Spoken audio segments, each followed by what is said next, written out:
Good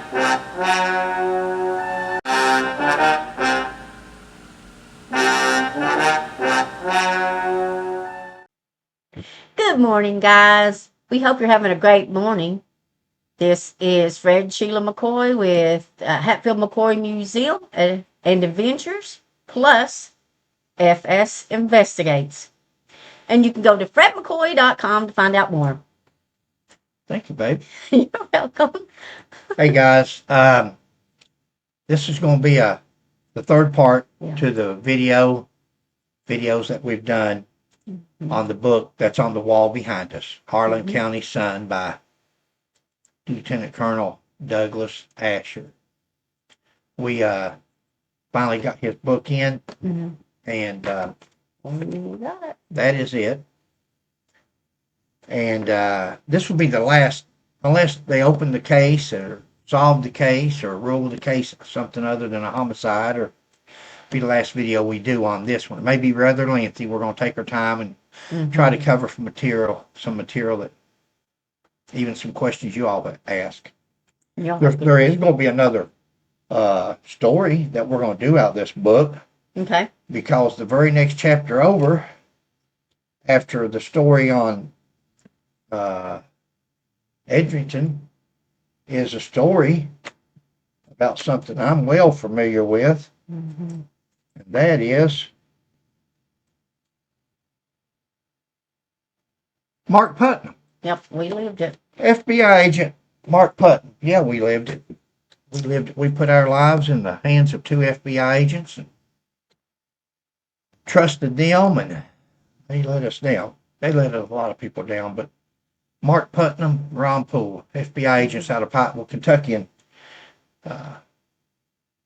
Mark Putnam's the one that myself and my partner, Detective Paul Hatfield, went to on a corrupt sheriff in Pikeville, and among other people.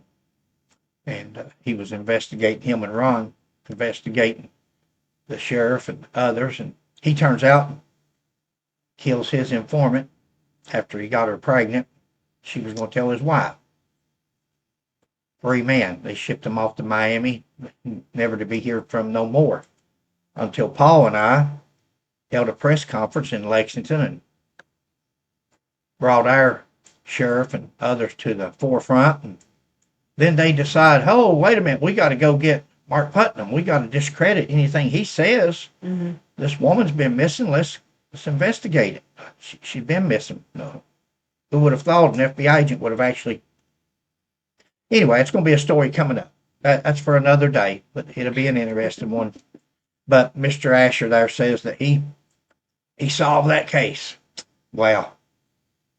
Boys, you can talk about a lot of things. Mark Putnam and Ron Poole and the FBI in Pike County, and the life that we led up there during our term as a deputy sheriffs and detectives. We know all about it. These videos are not for everyone. Our videos on this subject here is more for those crime-solving people out there that likes mysteries. Inquisitive people. And these videos are for history down the road, just like, and we've got several books that we've written throughout the years. Because now as we're getting older, we do forget things, but we can go back to the books, and brings back memories, brings back the facts. That's what this video is for on this case here.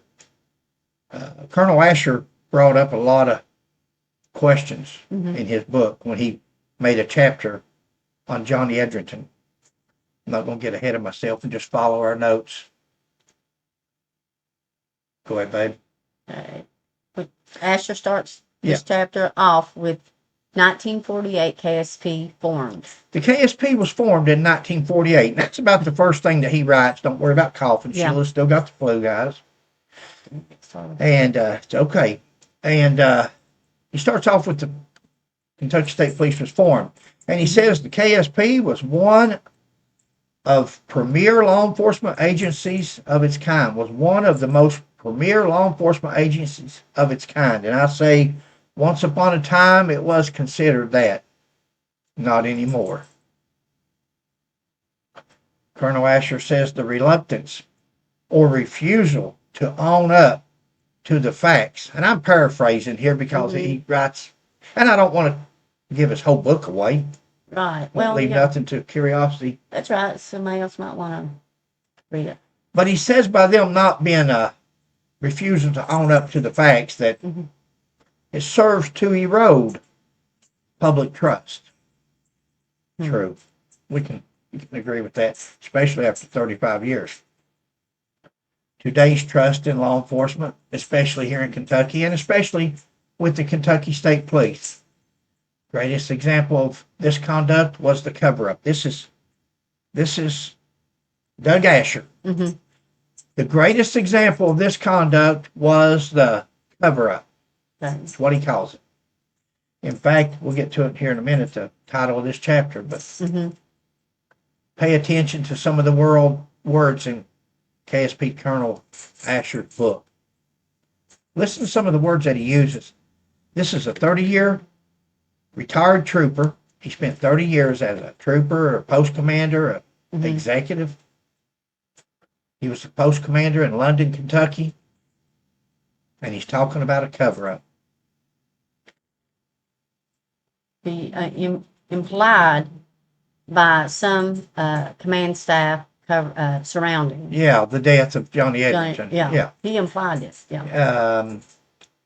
Surrounding the death of Trooper Johnny Edrington. First paragraph of the chapter, KSP Colonel Asher is already talking about a KSP cover-up. Title of this chapter is The Big Gray Cover-Up. The Big Gray Cover-Up.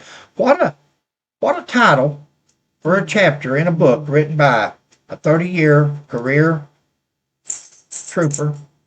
Wow, yeah. Already mentioned in the cover-up. Okay, in late December of 1988, Trooper Edrington was found next to his cruiser in Laurel County, 2.4 miles east of Pulaski County line. Guys, we're going to make a correction here because Sheila and I done our second video. We went to London. We went to the graveyard in Taylor County, but when we were at this spot in London, that is the spot where WLEX was at.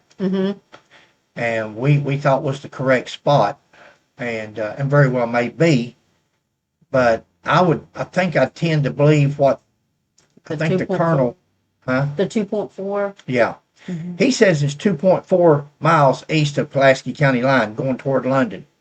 Sheila and I were right there at the 4-mile marker, at the spot where they done the news footage on it. Right. And she said that 2 troopers had taken her there and showed her the approximate area where he was killed. Well, that's 2 miles off from where the colonel's saying it happened. So we're going to go back next couple of days. If we ever do a follow-up video or anything, we'll throw that in there, which one is the correct place. And it's on Highway 80. It was on Highway 80. Mr. Edrington was shot with his own service revolver. We have asked, in past, Sheila and I both have asked, whose weapon did he?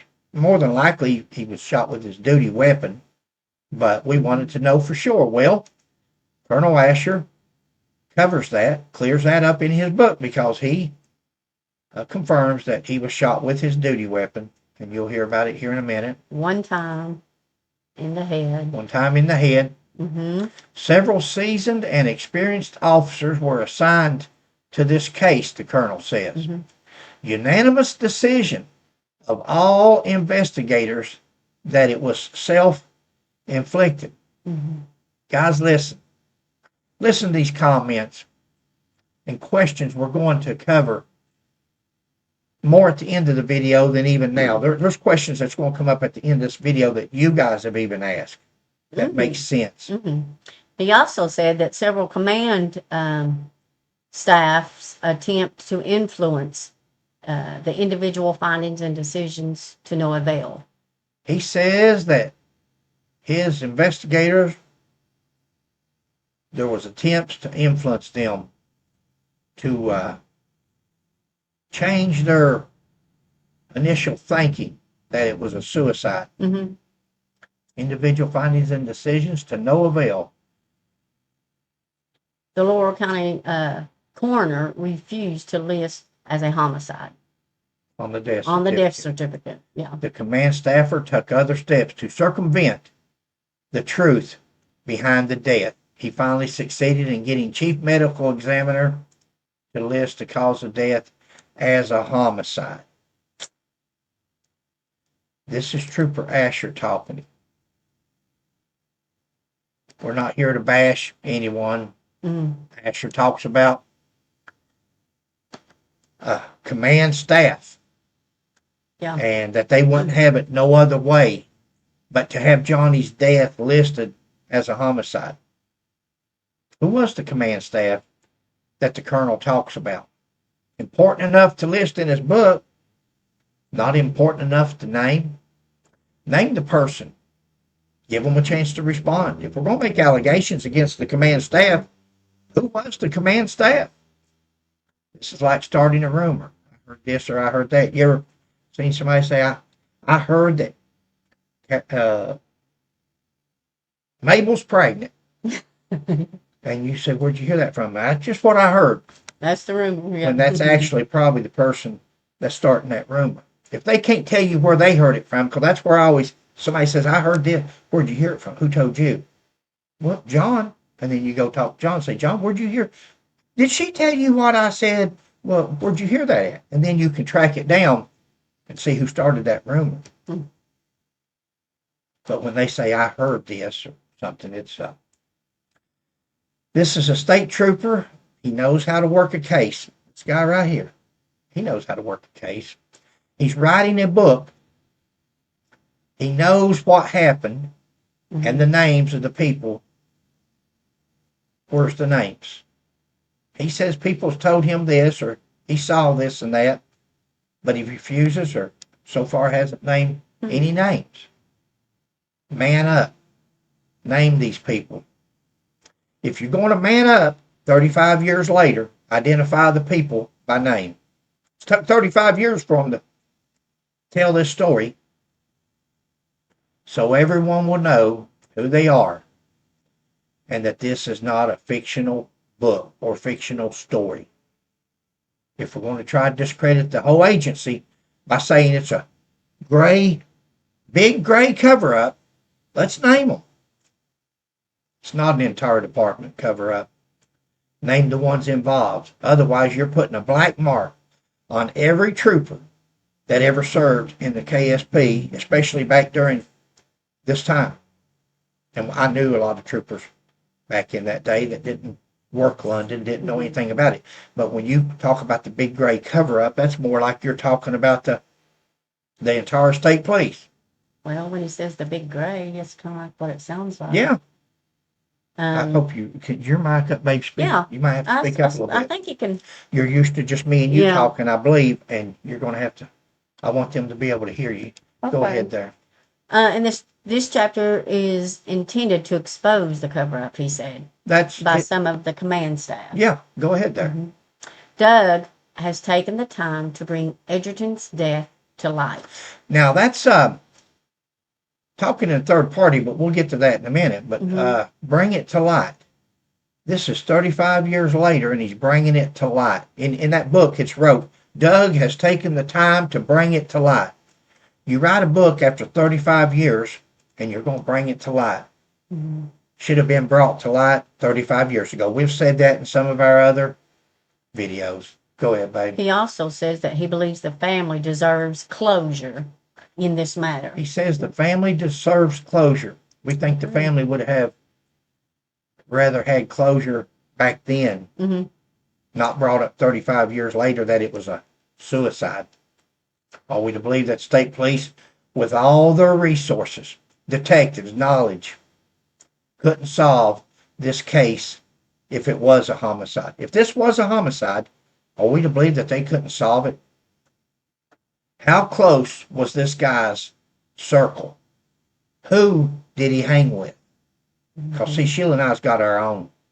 Sheila and I started out years ago. I've always believed it was a suicide from what I always heard. Then what Sheila and I have been researching here in the last 3 or 4 weeks. Mm-hmm. We're not so much convinced of that anymore. It may be Mr. Asher that's incorrect. It may be all these people he talks about with this preconceived notion of suicide that was incorrect. And you know, some people say, "Oh, you love talking about state police. You love." Well, I said before, we follow the evidence. It's not talking about them, for them, or against them. It's telling the truth. And you're going to see some of these facts is going to fall in the favor of the state police and those that wanted it listed as a homicide. Yeah. This was not a traffic stop. Rule that out. Sheila and I have discussed this extensively, guys. We don't feel this was a traffic stop. No traffic stop was called in. It's either a suicide or Johnny Edrington knew the person who killed him. Somebody pulled up, then progressed the argument or meeting or whatever progressed, and the bad guy pulled a gun, getting the drop on Johnny. This is our assumption. Yeah. This is one of our, we look at every angle, don't we, baby? Right. Well, you have to. We look. If you're going to try to figure out the truth or find the truth, you have to look at everything, every direction. We look at suicide. We look at, you're going to hear about the gun here in a minute. We're not taking sides. If you know Sheila and I, you know we don't take sides. We make these videos. This is our hobby. We love investigation, whether it's Hatfield, McCoy, or anything else. Yeah. We love proving people wrong, and wait till you get to the next video on Mark Putnam, and you'll see how wrong this fella is. But I have a feeling he's wrong on this story too. We once thought it was suicide. Now we see the possibility as a homicide. Come on, state police, for goodness sakes. If homicide, where there's smoke, there's fire. Yeah. Report it. It's in the file. The key to this homicide or suicide is in that file that they've got locked away. This is not a hard case to solve, guys. This was not a traffic stop. We know it wasn't a traffic stop. In our opinion, he knew him. The following is Doug's first person account of the cover-up. You know, it says in the book there, in that yellow there, that's Doug's comments usually, but it says the following is Doug's first person account of the cover-up. I leave the book over there, but I looked all through and it says right here by Doug Asher. So it's his book. Right. So he's talking in third party here. I found that 2 or 3 times through here. He talks like there's somebody else with them and they're confirming what he's saying. He says the following is Doug's first person account of the cover-up. Talking in third party. Well, let's see. Let's see if it was cover-up. Let's see if it was just being cautious on the state police part. And you'll hear something in a minute that Johnny Edrington's true cause of death. Colonel Asher says 1988, he was a captain and post commander at Post 11 in London, Kentucky. After several unsuccessful attempts to contact Trooper Edrington on the radio, Trooper Earl Beatty went to search for Edrington. Beatty found Edrington's car and him lying in the ditch near the front of the cruiser. We've been asking who found Johnny, another trooper or a civilian? That's been some of our I was questions. curious, to figure out. And someone said in the comments that a bystander had Right. found Johnny Edrington that night. Sorry, but we'll have to go with Asher's report. Colonel Asher says that another trooper actually found Edrington's car and his body. Wow. And it's Lower County Coroner Ed Bowling and son Doug Bowling. From what we understand, Doug is the coroner in London now, in Loyal County now. Okay. Doug was with his father. Ed Bowling was the coroner at the time. In fact, I didn't realize it until I was looking at a thing. I think that's where Joseph Couch's funeral was Bowling Funeral Home. So I imagine, and back in that day, that happened a lot. Funeral directors were the coroners in their, or at least deputy coroners in their counties. From what we understand, Doug is the coroner now. They responded to the scene. Mm-hmm. Asher was approximately 3 hours away when he received a call. He says that he was visiting family. You got to remember, this is the 20th of December. A lot of people's going out of town for Christmas vacations and such. He also said that Asher says by the time that he got to post 11, a member of the KSP command had already come and gone, had left the scene, but not before trying to intimidate the investigators. Guys, that's on page 208, second paragraph. Mm-hmm. Colonel Asher's words. Mm-hmm. Listen what strong words for a post commander, a captain. He had come and gone. He says that a member of the KSP command, executive, higher than him, he's a captain at this time, had come and gone, but not before trying to intimidate investigators. State trooper intimidating investigators over an investigation, wanting it swayed one way or the other. I think he said that also in the interview. Know all about it. Just came to me just now, but had the sheriff call one time. A deputy sheriff was involved in a wreck. Mm-hmm. It was the deputy sheriff's fault, and he sent me to work it. I got down there and get ready to call it like it is. It was the deputy's fault, mm-hmm. and the deputy says he calls Fuzzy, and he says, Fred's saying it's my fault. Somebody else, send Paul, is who they asked for. Mm-hmm. And Paul was working a second job. Paul come down there, and he looked at it, and he said, Clifford, it's your fault. You know, Clifford was an older gentleman, mm-hmm. and he pulled out in front of him. And the guy, Yates, he thanked me for calling it like I saw it, and thanked Paul. And then Clifford still wanted to complain, so we called the state police. So there wasn't. I told the Yates boy, I said, call the state police, request the state police to work it. Mm-hmm. Called the state police, the trooper come. Called it the same way, or Freely, I believe was his name. Or did he change it? I don't know where he went. But no. He come up there, and we said, what happened here? And he looks at it, and he said, looks like Clifford's pulled out in front of him. So he agreed with you. Yeah, of course. But the sheriff wanted me to go to write that up in favor of Clifford, and then he wanted Paul, and neither one of us would do it, and then we had him call the trooper.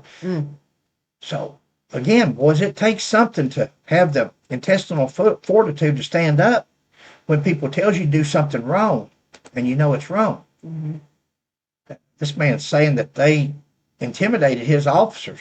No complaint filed. No, nothing done on it. Wow, what a leader. So he intimidated on the way he wanted the case to go. Yeah, they was wanting it. They didn't want it. Remember on the news, mm-hmm. when Lee Searcy was talking, Asher said that they said anybody that's here that sees this any way other than a homicide doesn't need to be at this post. Yep. That was their words. That was his own words there, too. Once again, command staff. Who was this command staff he's referring to? Why doesn't he name them? Again, he's named command staff. Who is that? Who is this admirable person with the Kentucky State Police back then that would come in there and try to intimidate investigators to... Well, how many people would be above Mr. Asher? Well, there's several posts in Kentucky. Okay. He's at post 11. But post commanders only, that's captain. They hold the rank of captain. Right. But you've got majors and lieutenant colonels and colonels. Okay, that's what I'm saying. Yeah, you've got higher up, but they're mostly in Frankfort, post commanders, and then there would be others that's in charge of investigations, in charge of the academy, in charge of... Okay, gotcha. We'd like to know who these command staff person or persons is. If important enough to put in a book, it should have been important enough to put their name in it. Asher says he wants the truth to come out, but doesn't name the persons intimidating his investigators. Wow. He wants the truth. He says on that news interview that the truth is the only way to go. Mm-hmm. He said before they all die. Mm-hmm. But yet he's got other people intimidating. Now that's his people. That's his investigators that works for him. He's in charge of those people. He's their leader. Mm-hmm. He's letting them be intimidated, and he's not standing up for them. Sheila and I have asked who these investigators were that did the investigating. What did they write in their reports?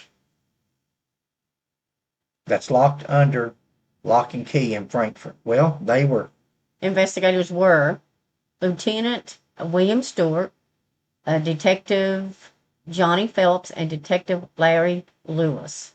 there was 3 detectives assigned to that case. Yep.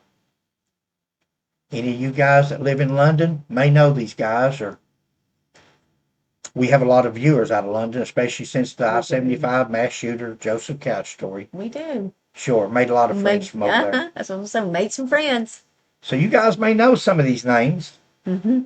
I didn't know any of them. I was up in Pike County, and Pike County's post is Post 9, which I was with the Sheriff's Department. From what we could find out, Johnny's wife, Diane, would marry Doug Phelps. Doug Phelps later on. That was who is the brother. A brother to Johnny. Detective Johnny Phelps. Now, whether that has any bearing or not, solely could be a coincidence, but we're throwing that out there because somebody from London, again, these people from London has helped us tremendously on this case that were there then. Mm-hmm. So he was the brother to Detective Johnny Phelps, if we're not mistaken. Right. Again, we put a disclaimer at the end. We could, if we're mistaken, please correct us and let us know. Put it in the comments. Yeah. You can change it. This is what we've been told still today. Now, they were divorced later on from what they told us also. Asher also commented and said that those investigators were the best in the entire state of Kentucky. Wow. Asher says those 3 investigators were the best in the entire state of Kentucky. Wow. Wow. Well, his opinion to me is not too competent. I feel you. I feel you. Okay. Yeah. She knows. Okay. Doug, sorry, I don't mean to insult you, but right. You've got 3 detectives in a corner saying it's suicide. Mm-hmm. Doug says there was competent, some of the best investigators in the state of Kentucky. But he said those. Mm-hmm. No one stands up and was counted. Very competent investigators, best in the state. I'm sorry, this is 1988. Let's go back to next year coming up, August the 7th, 1989, when 2 Pike County detectives held a press conference in Lexington, Kentucky. Gave up their jobs, their home, for exposing a corrupt sheriff. 2 detectives, after the FBI agent had killed his informant they'd been working with and was transferred to Miami, Florida, they had no choice. They go to the media and they hold a press conference knowing they're going to be fired, knowing they have no income, knowing they're going to lose everything. They did it anyway. That's what you call investigators. That's what you call competent police officer, or naive, thinking that it was just a one-time thing and it don't happen that often. That was me and Detective Chief Deputy Paul Hatfield. That's investigators. Don't mean to pat myself on the back or him, but that's what we did. That's what a competent, good investigator would do when your officers are threatened, when your investigation is threatened, when you're told to do things that's illegal. Arrest this one and not that one, yeah. Sorry to compare the difference in standing up and laying low, accepting something that's not right. So you can draw retirement, then retire, write a book, and do something honorable 35 years later. He said he wanted to do the honorable thing. It's 35 years later, guys. He's drawing a state police pension, big retirement. Wrote a book. He's making money off this book. He's making money off of it. He didn't do it for free. He done it for a pat on the back. From the few that I've read there, he's definitely So you don't think he was feeling bad? Got a little bit of narcissism in him. Not saying nothing then? And Don't matter how bad he feels. Eating at him? It's 35 years later. I was going to say, it's eating at him, and so he's like...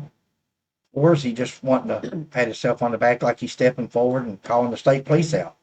The state police should be ashamed of him, and he should be ashamed. if you can't do it then, wait till you hear in a minute what he says about the family and Johnny Edrington. Anyway, I see the similarities in the route Detective Hatfield and I took, and the route that this man took. See, we took two different routes. We had the same thing. We had corruption. As Ed Bassmaster would say, I'm not impressed. You ever seen Ed Bassmaster? He goes, oh, Yeah, I'm not impressed. No, I'm not impressed. I'm sorry. Mr. Asher draws a huge retirement check each month for going along with the crowd. Detective Hatfield and I were fired for standing up and turning in a sheriff who was protecting drug dealers, among other things. Big difference in honor and character between Colonel Asher and us. I do say so myself. And I do. Like I said, we lost our home and everything. Yeah. And Colonel Asher went along. He failed to speak out publicly, claiming the command staff were intimidating others in order to call a suicide a homicide. Guys, this is corruption. If something happens that's illegal or wrong and you're in a position of authority, it's corruption, especially where two or more join together. And you don't speak up, then you're part of it. My opinion. You'll hear in Sheila and my video, we give our opinion a lot. We're not short on opinions. We try to be honest in our opinions. We try to be truthful. We try to. We do make mistakes. If we do, correct us. Perfect. That's my opinion. I believe that Colonel Asher describes in his book is corruption, especially the way in which he describes it. Nothing but corruption. He also said he asked the investigators their opinion based on the evidence so far. And they unanimously, unanimously, good, you're right. They all agreed without hesitation Okay. That Trooper Edrington had committed suicide. Oh. Had committed side. That's not funny. That's a good way to put it. I just said side because, okay. Asher says Edrington's revolver was still in his left hand. The barrel was still pointing towards Johnny. Now, guys, you're going to hear this question again later on. Gun still in his hand. Not only in his hand, but it's pointing towards Edrington's body. Sounds strange to you? It does to us. Yeah. Some things can't be explained. Is it possible he fell with the gun in his hand? Of course, his finger could have been in the trigger guard and so forth. Of course, it's possible. Probably not probable.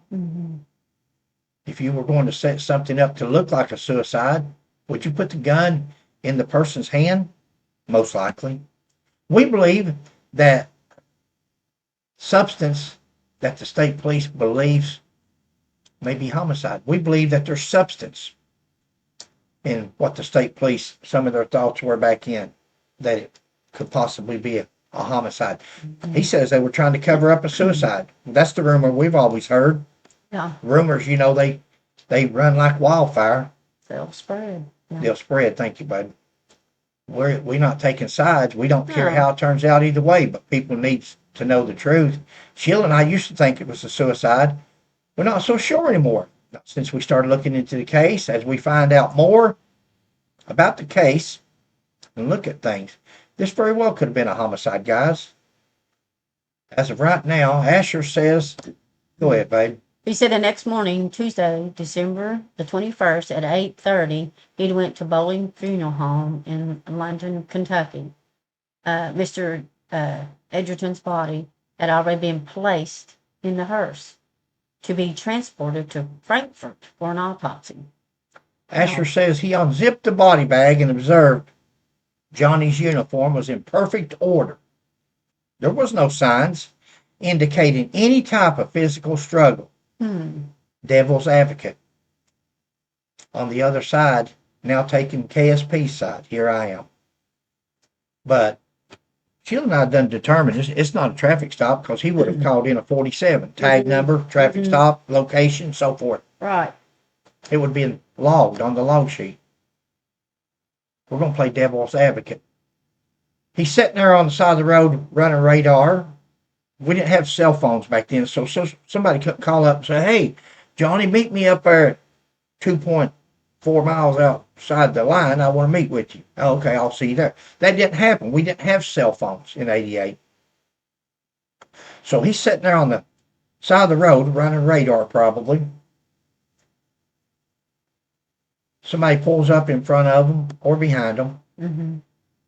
Because their cars didn't have cameras then to do anything like that. No. They get out. Johnny sees who it is.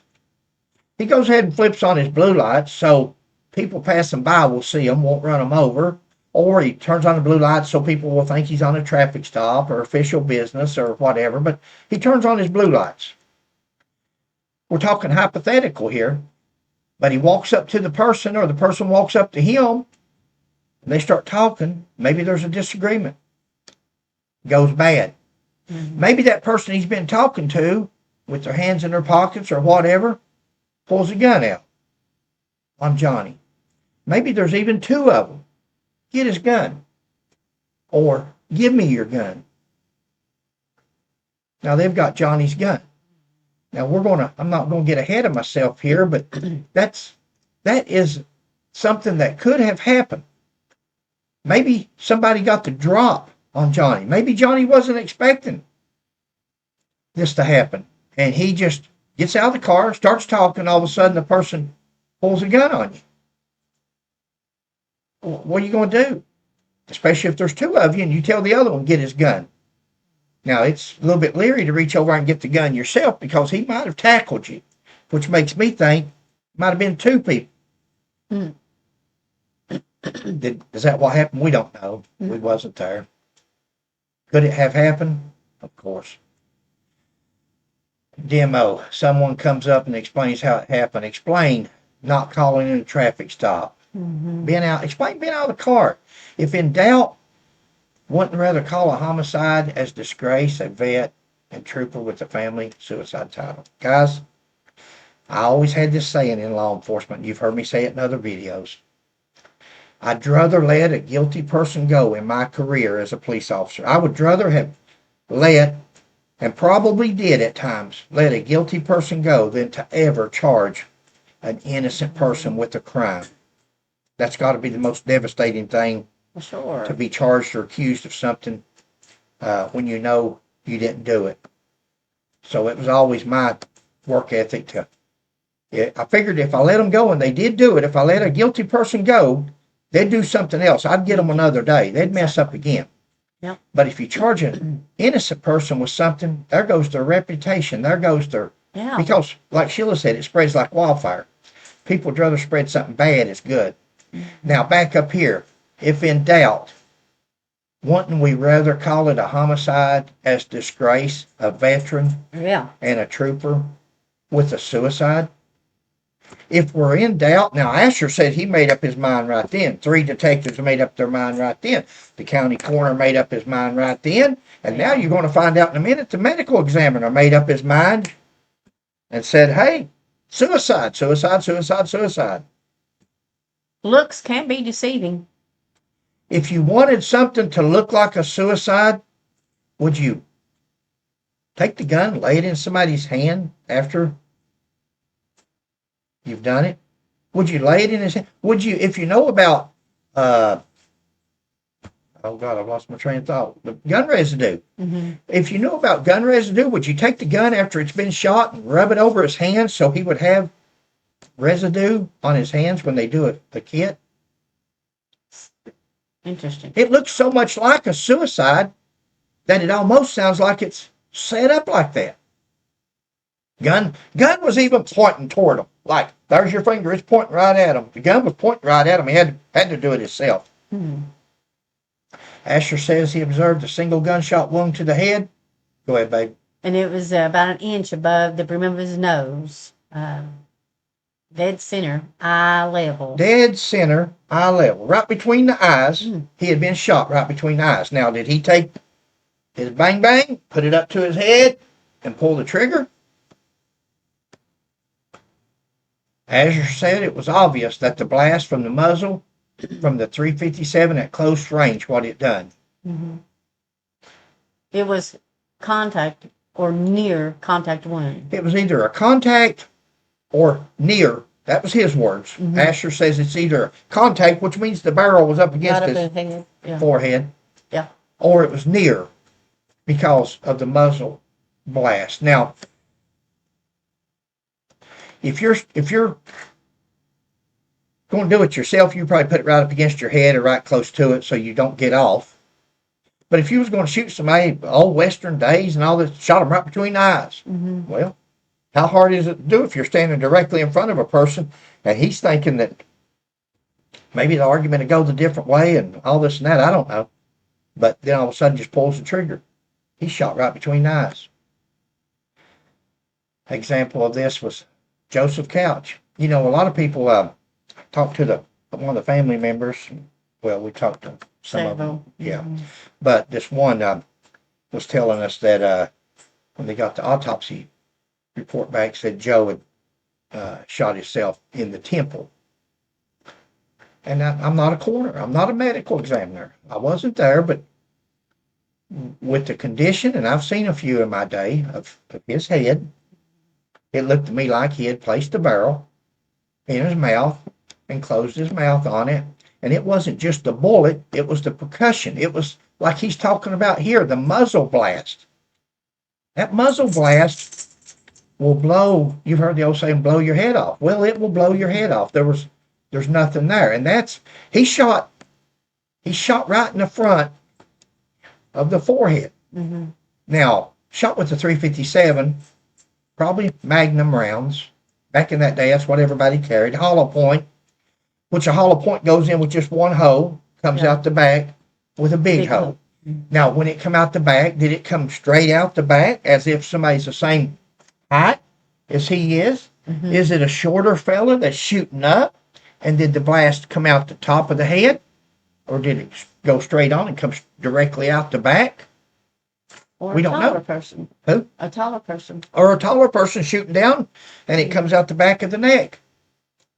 Did it pass through? Did it come out at all? Did they find the bullet? You know, and I'm not sure, but look at there's a London call coming in right now. That's where we get a lot of our information, Yeah. London people. Absolutely. But, you know, there's a test that medical examiners and coroners and people do with the dowel rod. You can take a little small dowel rod and you can follow. A lot of times you can follow a bullet hole, just put in there and just let it guide itself. That bullet made a path through. Mm-hmm. A lot of times that dowel rod will follow, whether the bullet went up, went straight back, or went down. And what was that? Was the person the same height? Which, mm-hmm. You know, if he was holding the gun here, it would probably be level. At this time, it was the opinion of the coroner Johnny had died of a self-inflicted gunshot wound. Mm-hmm. The body was taken to Frankfurt, autopsy by Dr. John Hunsaker, Assistant State Medical Examiner. At the conclusion of the autopsy, Dr. Hunsaker said Edrington's death is self-inflicted. So now you've got 3 detectives, mm-hmm. the county coroner, captain of the post, Doug, and now you've got the assistant state medical examiner that mm-hmm. says it's a suicide. Very well could be, guys. I think there's enough question there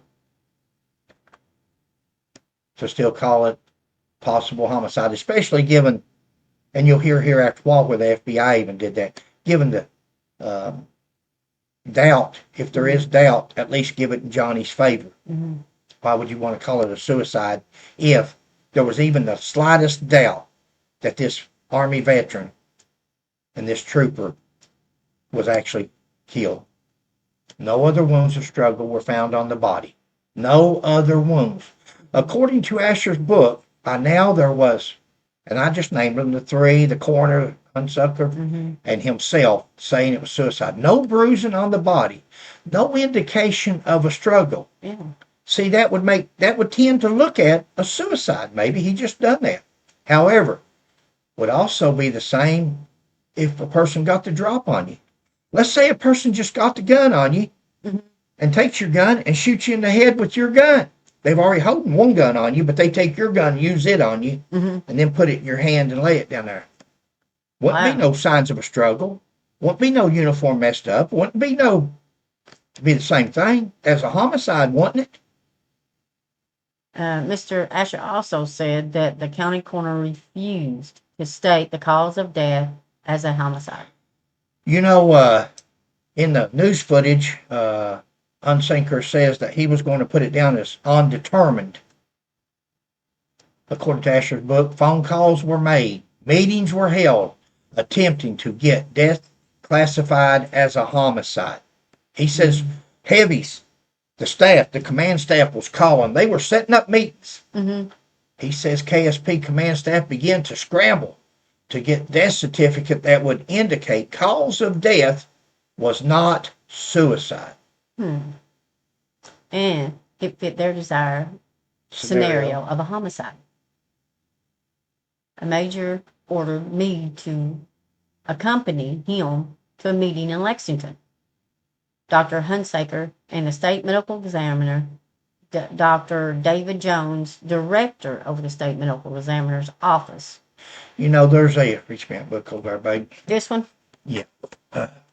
In one of our books wrote years ago, Corruption Has No Boundaries. This is about my career in law enforcement in Pike County, and there's a volume 2 consists of the FBI agent that killed his informant, and Agent Ron Poole, who got Robert Foley out or on parole and used as a classified informant. He ended up killing 6 more people. In on page 269 of this book, you'll see that right underneath my finger there with them sunglasses and this Marine Corps cover on. That's Fred McCoy. Next to me is Gene Hall, the funeral director at Rogers Funeral Home back home at Belfry. Standing there in a dark outfit, that's coveralls, is a with a star on his hat, holding a shovel, leaning on a shovel, is state medical examiner David Jones. Now, we were digging up a body, trying to find a body that a Pike County deputy sheriff had killed and buried in a trash pile. And that's what we're doing out there with that bulldozer and that excavator. I'll put those at the end of the video here so they can see it. And down here at the bottom is Rick Bartley. That's the assistant Commonwealth attorney. Over there, and that's me over here. That's the assistant Commonwealth attorney back then. This would have been back in 1986, probably. 87, 86. And that's Rick Bartley. He was the assistant Commonwealth attorney, and he was a fine fella, honest day is long. His boss wasn't. His boss, John Paul Runyon, the Commonwealth attorney, was as crooked as our sheriff, but this guy here was straight as an arrow. And that's him standing there too, I guess, representing the...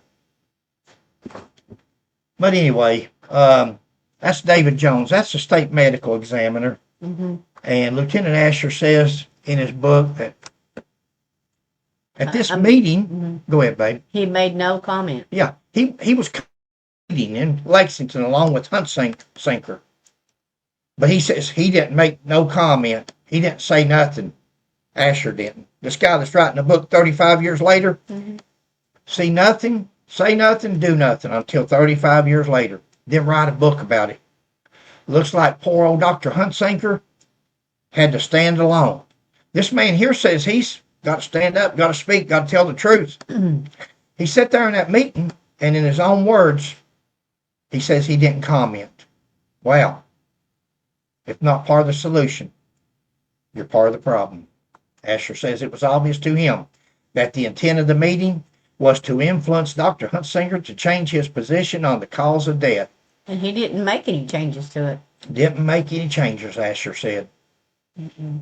On January the 4th, 1989, command staff advised him FBI was going to look at the case. Asher says that Post had contacted the FBI and asked for a specialist to look at the psychological thing of Johnny and see if something that he might have done, suicidal and all this and that. So they reached out to the FBI. Was another obvious attempt, Asher says. This was an obvious attempt at the heavies in Frankfurt to have it ruled a homicide. Wow. Of command staff to fish for anyone or any agency to give justification. They wanted to call it a homicide on his death certificate. They wanted it listed as a homicide on his death certificate. Asher says in his book there was no vague facts in this case. All evidence plainly indicated suicide. Wow. Could the indication have been so clear that it was strange?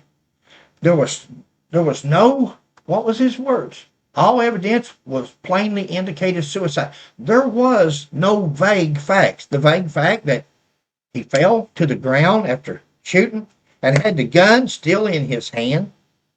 He fell to the ground, had the gun still in his hand, and the gun's even still pointed at him. Like he just, that's not vague. For somebody that, if you was trying to make something look like a suicide, it couldn't look no more like a suicide than that, could it, babe? They're trying to make it look too obvious. Could Asher have missed something? Could he have missed something that maybe a car pulled up there that knew Johnny? Maybe there was something going on in Johnny's life or somebody else's life or maybe there was something happened and they pulled up there and he gets out and says, hey, what's going on? Hey, get your hands where I can see them.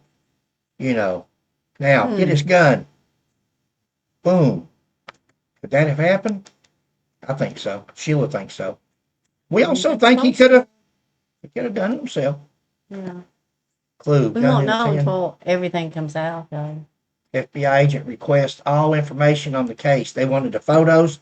They wanted the autopsy. They wanted everything. Asher says that on January the 9th, 1989, Laurel County Coroner Ed Bowling advised him that Dr. David Jones had requested there be no coroner's inquest. They didn't want a coroner's inquest. Dr. Jones, state medical examiner in Frankfort, they didn't want a cause of death put on that death certificate other than a homicide. Guys, once upon a time, I used to get so aggravated when I see this story or hear this story because we were so convinced that this was a suicide and a suicide cover-up. There's too many questions. Yeah. Too many questions that we would dishonor this trooper and this veteran if we're not 100% sure that it was a suicide. It should never. I agree with the heavies, and I don't usually do that. He don't. But I agree with them. Rather than letting this man, I thought maybe it was wanting a funeral, wanting the attention, wanting the governor to show up, everybody getting their dress uniform. Let's get the family some insurance money. Let's do this and that. I'm not looking at it like that anymore, are we, babe? There's too many. When we sit and talk about this case, questions and things that people are saying that's just not. This guy right here was a set on calling it a suicide, as Frankfurt was on calling it a homicide. Why is that? That's a good question. Why is he so bent out of shape on calling it a suicide? Asher continues. Headquarters advised him, Edrington. Go ahead, babe. On January 28th. On January 28th, headquarters advised him that it was possible Edrington's death was a side. But we are investigating it as a homicide. As much as I've said that, Suey, they ain't going to pay no attention to that one side or two. Sorry, I just said it very well could be a side, but we're going to investigate it as a homicide. That's what Frankfurt told Asher. And I commend them for that. I think that's a good call. Yeah. Asher says the Kentucky Chief Medical Examiner eventually signed the death certificate. Cause of death, homicide. Rightly so. Rightly so. From what we can see. Too many questions. There's a lot. He says subsequently, the state police made an operational manual. All autopsies of Kentucky State Police personnel would be performed by the chief medical examiner, not the assistant medical examiner. Wow. Asher says after this case, the Kentucky Attorney General's office handed down a ruling, an opinion that only a county coroner can sign a death certificate, not the medical examiner. We had that case in Pike County over Susan Smith. Susan Daniels Smith. After Mark Putnam had killed her and threw her over a hill. They was doing an autopsy, and then the coroner went and signed. The Commonwealth Attorney John Paul Runyon had stopped the autopsy. The county coroner went and signed the death certificate. Then they had a big mix up. But we're going to cover. You're going to find Mark Putnam's story interesting. Asher said, while he was at the London Post, he interviewed every investigator, every aspect of the case. He also stated he was promoted to major. Okay. I believe some members of KSP Command Post thought it would reflect badly on the agency if the case was ruled a suicide. That's why he says they wanted it ruled a homicide. He thought it would look badly, and I've always thought that. I always did. Now that I look back, we think there may be substance that it's 1%. Maybe like that old movie we always bring up, Dumb and Dumber. Yeah, so you say. Can we go out on a date? And she said, what's my chances? She said 1 in a million. He said, so there's a chance. As long as there's a chance that this man was homicided, rather than saying the M word like we're really watching our wording. I agree. But as long as there's one chance in a million that it was anything other than suicide, then that's what we got to call it. That he deserves that. Go ahead, baby. The ruling went against the informed, experienced opinions of every officer involved in the investigation, the coroner, and the assistant medical examiner from day one that it was a suicide. Since case was ruled a homicide, people have come forward. He says in his book, since it was ruled a homicide, there's been all kinds of people come forward that have information. Some have went so far as to suggest that the KSP had something to do with the murder. Our question is who? Who questioned that? Who was so bold that they made that statement? And what was their statement? Is it in the file? What evidence did they have that they could make a claim that the state police may have even had something to do, or a state trooper may have had something to do with it? Is that just frivolous, or is there any merit to it with the murder of one of their own? Not one statement. This is printed in Colonel Asher's book, page 211, second paragraph, second to the last paragraph on the page. Lieutenant Asher also states, as recently as the spring of 2023, that after conferring with many of the investigators who worked on this case, I compiled a packet of detailed information pertaining to this case. I'm hoping they can hear you, babe. You're so far back. It picks up. We'll I promise see. it does. I'm hoping it does, because otherwise they can't hear you. You're talking so soft. Case number 1188, 1844. Just noticed the 11. In 40 years of doing case files, the month is the first thing. If you look there at that 11-88, 1848, the first one is the month, the second one is the year, and the last one is the amount of cases that KSP at that post worked that year. Now, Johnny killed in December. Yeah, I was going to say. So that would be 12. Why is it listed as 11? We don't know, but that's just something that caught our eye. Case number. Yeah. He's got this case number in his book, and he says, I submitted to the KSP personnel file at post 11 in the form of a supplemental case report. Listen, this man's retired, 35 years. How can he submit anything as a supplemental to a case report? He's no longer a trooper. He may get with an investigator, and maybe they can add something in a supplemental, but you can't just go in there and add your own, or I wouldn't think so. But if we worked the case today, guys, today is 1/16 of 25. Okay. If we worked the case today, that case would be 01 for January, 16 for the -16 for the day, -2025 for the year, if this is the first case that I worked today in January, it would be 01. If I work another case later today, it'd stay the same thing except for 02, 03. And then tomorrow when it comes up, it would say 01, 17/2025, and so forth. You put your month, your day, your year, and then the case number, the number of files. So everybody does that, even the You state. always call, even the state. You'll call the post commander, and you'll ask them. You'll need a case number.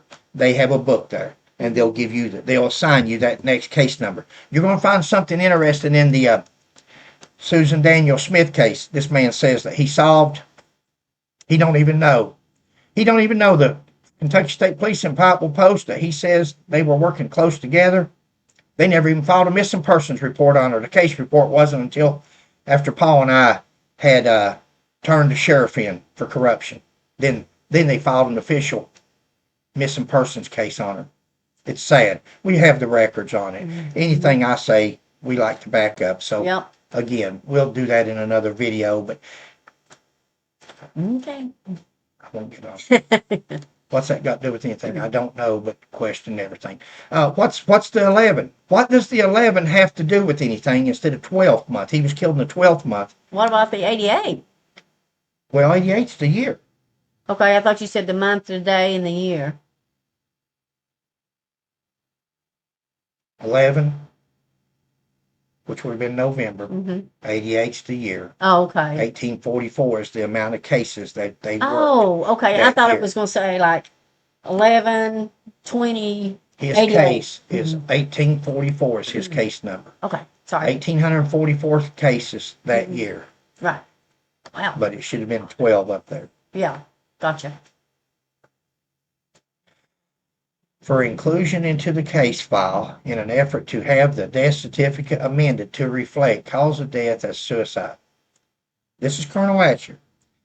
Colonel Asher says in his book that he took that supplemental report to Post 11, London, and gave it to the state police. He said he wasn't welcomed. It didn't feel like, but we'll get to that. But he wanted that inclusion into the case file in an effort to have the death certificate amended to reflect the cause of death as a suicide.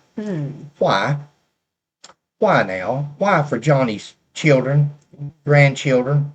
Why is it so important to him 35 years later that a man's death be ruled a suicide instead of a homicide after 35 years that he's not said nothing? Wow, 35 years later, retired, but going to make a supplemental report to a KSP file. If that don't take the cake. Where was this guy 35 years ago? Where was the media? When did he contact the best investigators on the planet? See, that's where Paul and I, Detective Hatfield and I went. Best detectives on the planet, and especially in the United States, is the news media, news reporters. You want to know some good investigators? There's your investigators. Why didn't this man call up? Don't call him up when you write your book. He knows how to call them because he called him up when he wrote a book and said, hey, I'm promoting my book. You want to do it? Oh, yeah, sure, we'll do a story with you. He knew how to get a hold of them then. Why didn't he call him 35 years ago and say, hey, we got this case here and they're trying to... I don't respect that guy. Asher said at the start of his book that he was good friends with his parents. I was good friends. Those were good people. Yeah. But 35 years later, he wants a death certificate of their son changed to suicide. Friends like that. Johnny's parents didn't need enemies. If that's a friend, Asher says the supplemental report was met with was not met. Thank you, babe. Yeah. Was not met with enthusiasm. No doubt. Who wants something 35 years later saying they lied or they've done this or that? Asher continues, I hope the personnel at Post 11 had the integrity to actually include this into the case file. He wrote that in his book, guys. Yeah. Integrity doesn't seem to be one of KSP Post 11's strong points, even as recently as Joseph Couch's death. Integrity. Like you had, Captain Asher, Colonel Asher, integrity, like you had in 1888 when all this was going on. 1988. 1988. I'm used to Hatfield McCoy. Yeah. Yeah. He questions someone's integrity 35 years later after he didn't do anything himself. Calling the kid old black. My opinion. Lots of questions in this case. We once also thought was suicide. Not so much anymore. may be more to this case. It needs to be looked at with fresh eyes. Exactly. If this was a homicide, it was by someone that Johnny knew. Yeah. He was relaxed. This is, again, just our opinion, That's right. because there was they said no sign of a struggle or nothing. So he was relaxed and, I don't know. Coincidence, the gun remained in his hand. Coincidence, the barrel was pointing toward him. Was the gun dusted for prints?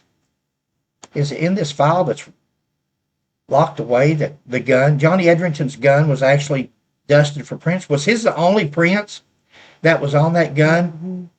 Was there no smudges? Was there no other prints? Was it even dusted? It's in the report. If it wasn't, it should have been. Questions. Where did the bullet go? Was it a pass-through? This is questions people ask us. Was the bullet recovered? Was the bullet angled? Was Johnny shot straight ahead? Mm-hmm. Was there an angle to the bullet that showed he was shot from a shorter person? File holds the truth. Yes, it does. It does. Somebody asked us, said wife wouldn't have been 5 months pregnant because, Johnny was supposed to be married for 5 months at the time. Mm-hmm. And his wife was 5 months pregnant. Somebody wrote and said she couldn't have been 5 months pregnant. It don't add up. So, because Jonna was born in the summer of '89. Jonna is Johnny's daughter. Mm-hmm. He had a daughter. She had a daughter. Mm-hmm. Well, if she was 4 or 5 months pregnant in December, add 4 or 5 months to that, you'd be up late spring or early summer. Maiden name was House. Mm-hmm. She married a Crawford after Johnny died. She married Phelps, and then she married a Chandler. Comments said it was a passerby. It wasn't a passerby. Colonel Asher says that it was Earl Beatty, state trooper, that found Edrington. Somebody said, I can't see a newly wedded male or female committing suicide 5 months into marriage. Well, most people can't see somebody committing suicide, period. Mm-hmm. 5 months, 5 years, married or not. Marriage is sometimes the cause of a suicide. Pregnant or not. Many questions that could have been answered here, but not for us to ask. Hopefully, those questions and tests were performed back in '89. Mm-hmm. We have some questions we're not going to cover on here. Right. We haven't discussed. Exactly. We're not going to unless cases ever reopen. Then it'd definitely be something that they may want to go look at. Mm-hmm. Foley names has come up many times. Robert Foley's name's come up many times. Robert Foley's the one that got out of prison on murder charge and become an informant for Kentucky, or for FBI agent Ron Poole. Mm-hmm. He's on death row. He's killed multiple people. He's killed at least 7 people. He's on death row. Mm-hmm. Are we to believe that if he killed Johnny Edrington, it would matter to him whether to claim it or not? I don't think he would bother him a bit to own up to another one. Especially if he's already there. I mean, he could brag he took the life of a police officer. We have, it may be coming up below here, but thanks for the comments and even possible clues. Mm-hmm. It's all the more reason this case needs to be reactivated. We know it. They're going to say, well, if this case is open, well, maybe open officially, but let's reactivate it. Let's get new eyes on it. It may not have been Colonel Asher's go to reopen the case, but by him making these allegations in his book, he has rejuvenated much interest. Yep. And even slanderous remarks. If this proves out to be a homicide, then the remarks of claiming somebody committed suicide and you're so convinced, how embarrassed, how would he feel if 35 years later, the person that committed this, and the person, they could go talk to this person today, this person may be 80 years old, maybe on his deathbed or hers. And they may say, yeah, I want to make it clean. I want to tell what happened. I've seen everything in law enforcement. Mm-hmm. Wouldn't that be something? Our prayers are with the family. Yes. We believe they too deserve the truth. If it was a homicide, the killer needs to be brought to justice. Just imagine 36 years later now, 36, yeah. and a murderer is actually caught or turns himself in. Wow. The more comments we read, the more we think the truth will come out. Sure. Sheila and I have contacted the Department of Prisons. Mm-hmm. You can go on Cool, KOOL, Cool, and that's the corrections thing where you can punch in anybody's name and it will tell you where they're in prison at, how much time they got, what they did. You can Google Robert Foley, Mm-hmm. and he's in the state penitentiary on death row. And we've made a request to interview him if he'll agree to the request. We're just waiting to hear back and see if they'll allow that. If they do, because we'd also like to ask him some questions about FBI agent Ron Poe. Yeah. And he's got the answers to them, I know. He was with him. Guys, sorry this video's so long. This will be the last one unless, I said, sometimes they are, and that's unless okay. something comes up. We could divide it into 2 videos, but why leave you hanging? Why, you know, we just want to put the information out there. It's not for that. Some people think, oh, they'll do anything for content. Guys, we're retired. Yeah. We're YouTubers. We enjoy doing this. If we get 5 views or 50,000, it's all good. It's all good with us.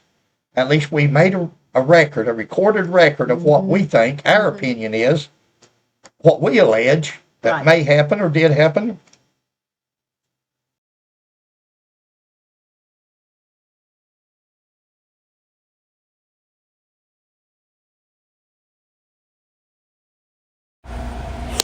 KSP Post 11 to 365.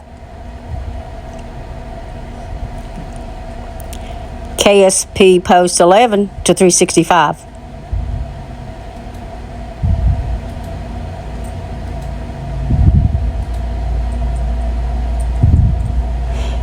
KS Post 11 to 365. Respond, please.